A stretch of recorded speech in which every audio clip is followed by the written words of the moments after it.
Hello friends, it's me, and today, family size snacks. Let's check out Food Theory. You're wasting money on family size snacks. From the food theorists. Together, let's go. Let's go. Why is it so hard to buy chips nowadays? Party size, family size, giant size? Why is family bigger than a party? What kind of sad parties are people having? What kind of massive families do people have? I just want Cool Ranch.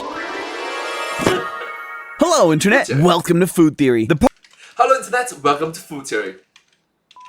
party size show for the whole family. Now, I'm gonna level with you. Every time I go to the supermarket and I walk up and down the aisles, I get really overwhelmed with all the different sizes I see. You got your regular, your party sizes, family sizes, giant sizes, and even sharing sizes, which are new to me, and I never know which one to actually buy. I honestly just end up resorting to the largest one because, let's face it, I'm gonna end up eating that entire bad boy by myself anyway. But I've always wondered which one is better for my wallet, because they're supposed to be more cost effective, a better bang for your buck. But are they actually? The boxes may be bigger, but despite that size, when we open them up and see what's inside, will there actually be enough of a difference to be worth it? So today, we have 5 different categories of food, the 5 C's: cereals, cookies, crackers, chips, and candy, all with different sizes ranging from itty bitty snack sizes to comically large. And my objective It's the different 5 C's that I think of. It's like condominium, car, cash, credit card, and career.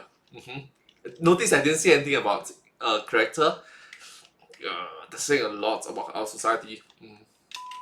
is to figure out which size within each category you should be buying, and whether across all of them, the large size is worth it overall. In order to do that, we're going to be doing 3 things. First, we got to measure out how much of each food comes in each package to see if what they say they bring is how much food they actually do. Second, based on the weight, figure out how much you're paying for a serving size of each product. And finally, comparing the different prices to see which one is truly the most bang for your buck. So let's get started with cereal. Now, what you'll notice is that Frosted Flakes has regular, large size, and giant size.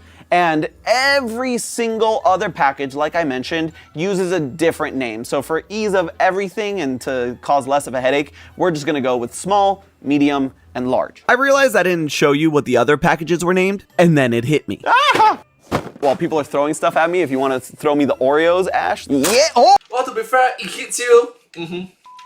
Oh yeah, there we go. Why are you throwing everything at Why? You get the point. We're doing away with all the naming conventions on the boxes, and we'll just call them small, medium, and large. Easy enough. Now please stop throwing things at me, Ash. Immediately after taking the bags out of the boxes, I noticed the huge difference visually between the large and small size. Even large and medium had quite a big difference, but medium and small looked almost the same, at least to the naked eye. The other alarming thing about the medium size was that the bottom of the bag was shattered to bits, completely dust. The flakes in the small bag were almost completely intact, but the large size was even worse. Look at all that dust at the bottom. It's just like pulverized sugar and Frosted Flakes. The large size is not much better. Look at that, the amount of dust. It looks pretty bad.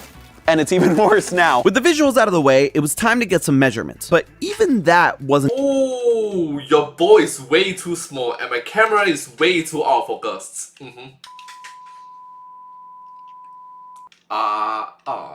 Yeah!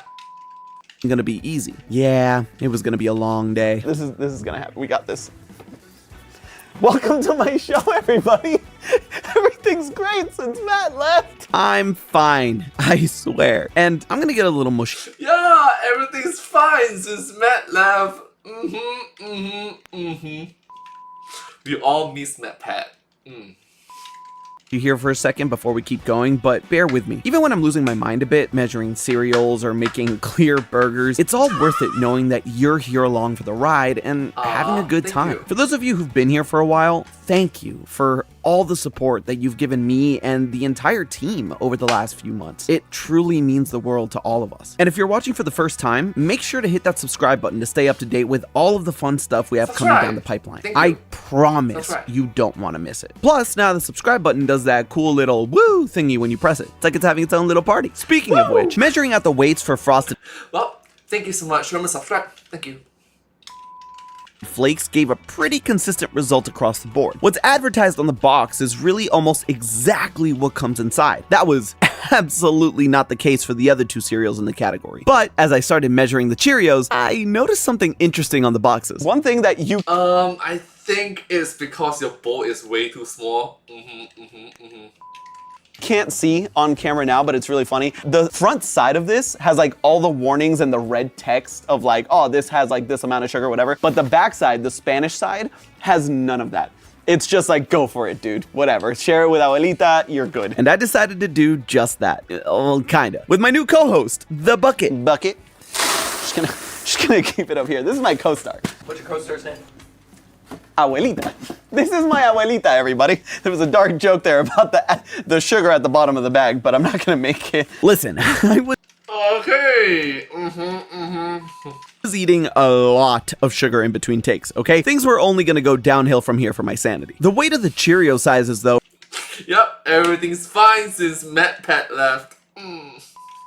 revealed something pretty shocking to me. While the large size was exactly what it claimed, the medium actually had slightly more, and the small size had a full 9 grams more than the 306 that was advertised on the front of the box. To put that into perspective, looking at the nutrition facts for Cheerios, a serving size is 3/4 of a cup, or 28 grams. So the 9 that we got extra was a 1/4 cup more for our bowls. Lucky Charms had a similar pattern, but even more egregious, with the small size coming with 17 grams of cereal more than what it says. That's almost an entire extra bowl for us. And I gotta say, after not having had the cereal for probably decades at this point, it was actually a lot better than I remembered. I remember it being so much worse because obviously as a kid, you're like digging out for all the mushrooms.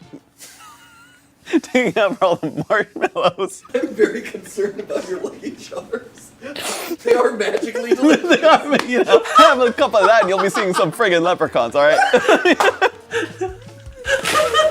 Who would have thought that this episode of all episodes would be the most unhinged thing I'd be a part of in my time here? Oh, and in case you're wondering what happened to all the food we were measuring out and pouring into giant buckets, let's just say Jason can never complain that I don't feed him on sets ever again. Overall, this category showed us that smaller sizes No wait, there's actually a lot of food, you know. It can last him for days, weeks. tended to bring up to an extra serving size of food. When we crunched the numbers, the large sizes did save you around 30 cents, but you'd actually save more money by betting on the smaller sizes having larger discrepancies between what's advertised on the box and what actually comes inside. Clearly, quality control for the large boxes is way better. The cookie round finally introduced size naming that makes sense. You have regular for the smallest, family for the medium, and party for the large. I mean, it makes sense that cereals don't know what to do for party sizes. After all, who's showing up to a party with a box of Lucky Charms? The cookies did have their own set of challenges though. See, this is the problem with Oreo bags, this like super cute little thing that doesn't open all the way. You have to like shove your hand in there. What is it with Oreos making food theory hosts just say completely out of pocket things? In any case, Out of context. this category didn't really seem to follow the same pattern that cereals did. Where Oreos' large size did bring more than advertised, Chips Ahoy's was exactly what was on the box, even though its small size left us with a whole 3 cookies less than what we should have gotten. And our third cookie, Nilla Wafers, presented a different issue. So let's address the elephant in the room. There's only 2 sizes. Nilla wafers do not come in party size, but we wanted to keep the same like choice that we had with all the other ones. The most popular of each category in America. So Nilla wafers, surprisingly, the 3rd most popular cookie in America. And it makes sense why there's no party size, because who is bringing Nilla wafers to a party? No one. If you do, you're not invited. Therefore, makes sense. No party. We may not Come on, don't say that. Bro, come on, please. have had a party size to compare with here, but Nilla wafers brought almost exactly what was advertised on the package for the other 2 sizes. All in all, with cookies, you're better off buying the party sizes. You're getting what you're paying for and paying less for it. I don't like it. If you bring these to my party, I'm kicking you out. The crackers played out almost exactly the same, except the measurements were even more precise. Every single box in this category came with almost exactly or even a little bit more than what was advertised. Once again, when this is the case, you're better off buying the larger sizes because you do end up saving a few cents. Ritz gets extra points here for their infuriating packaging. Okay, so Why? Why do they come in multiple different tubes? Because here's the thing, for every other package, it's been nice and clean. You either rip open the package or you burst open the bag. And here, I'm gonna have to do that 8 times. 8 times for the party size, 4 times for the regular, and this should be 6, right, for the family. Wait, no. No, yeah, it's 6. It's 6, I can count. Yeah, you can count. Yes, we definitely trust you.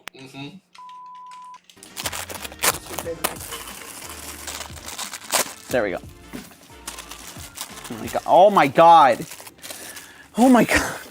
And these aren't easy to open. And yes, I did say extra points because despite the fact that I almost chucked every single one of those tubes out the window, they do keep the ones you don't bust into nice and fresh, while the other crackers were just in one plastic bag that would cause the rest of them to go stale if you don't finish them all in one sitting. Honestly, things were looking pretty good for the large sizes throughout this whole experience, but the final 2 categories were a massive shock to me. For both candies and chips, the weights were fairly accurate. The candies tended to give more in smaller sizes, but none of that mattered when it came to the numbers, because there's a huge price discrepancy in these 2 categories between the small and large sizes. Where every other category saw differences of roughly $2 between them, candies and chips had differences of $5 or more. You might be thinking this would go against the large sizes, but it's actually the opposite when you break it down. Let's take M&Ms for example. For the small package, you're paying roughly 43 cents per serving size. You get 3 per package for a total of $1.29. In the large package, you're paying 36 cents per serving for a total of $6.99. What does this mean? Well, with the price of the smaller package, you would have to pay an entire $1.50 more for the same amount of candy that you would get in the large size. When we got to the chips, it got even worse, especially because we had an even more direct comparison with our sizes. You may notice there is a big disparity in size between these 3 bags. Now, I can explain. There is a family size, but there is not a single family size bag left in the state of North Carolina. So instead, what we opted to do is go for the snack size. The snack size just so happens to be exactly 1 serving, so we were easily able to see how much you're paying for that serving. The largest size we could get contained 13 servings and cost $5.59. If you were to buy 13 snack size bags, you'd be paying over $2 more for the same amount of food. In the case of Doritos, that shoots up to almost $3 more if you don't buy the large size bag. So there you have it. Cereal packaging lies the most, and you're better off buying the smaller sizes to save yourself some cash. When it comes to every other category, go ahead and buy the large sizes, save yourself a few cents here and there. But whatever you do, never, ever buy the small sizes of candies or chips. Always opt for the medium to large sizes, and when it comes to Doritos, never look at anything but the party size bags, even if you just plan to be a party of 1. But hey, that's just a theory. A food theory. Bon appetit. If you want to see another episode like this, be sure to click the link on the screen now to see why you should never order McDonald's medium fries. And as always, friends, I'll see you next week. Well, thank you so much. I want to see the meme at the back. I'm sorry. But hey, that's just a... They call little candies Kinder bar. That's right. Bleh. They call little candy bars fun size because disappointment size doesn't fit on the wrapper. Ooh. Roasts. Apply water to burnt wound. But hey, that's just a theory. A food theory. Bon appetit.